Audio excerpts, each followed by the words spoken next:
Komishona okwu gbasara ọrụ dị n'aka na Anambra steeti bụ engineer Ifeanyi Okoma abagidego na njem iji wee leta mpaghara okporo ụzọ ahụ mebiri emebi na Nnokwa n'okporo ụzọ ahụ si Agulu wee gaba Nnewi.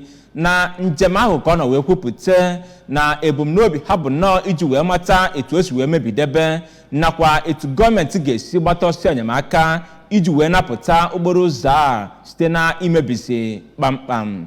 Gere akụkọ ahụ ka ọha n'uju.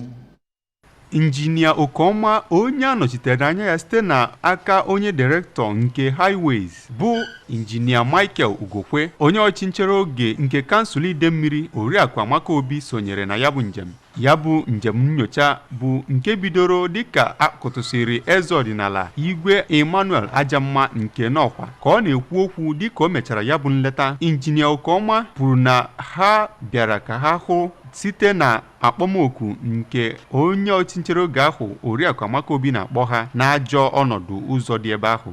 O mere ka mata na a ga-eleba ụzọ ahụ anya ma dozigharịa ya. Ya bụ onye ọchịnchere oge nke Idemmili South Oriakụ Obi n'okwu ya kenere gọvanọ Chukwuma Soludo maka ileta ha anya ma kene ya maka ọrụ ndị ọ na-arụ iji wee wugharịa steeti a ka ọ bụrụ ebe obibi kasị mma. Otu onye na Nnokwa Chief Patrick Ibekwe kwuru na ya bụ njem bụ nke kwesịrị ekwesị ma gosikwa na gọọmenti steeti a na-ebu ọdịmma ndị nke ya n'obi. Ndị ọzọ sonyere na ya bụ njem bụ onye President General nke Nnokwa Sir Joe Anyika, onye kanselọ na-anọchite Nnokwa Ward Oriakụ Jane Egbukọ, onye chairman apụga na Nnokwa Comrade Ifeanyi Okpaka nakwa ndị ọzọ.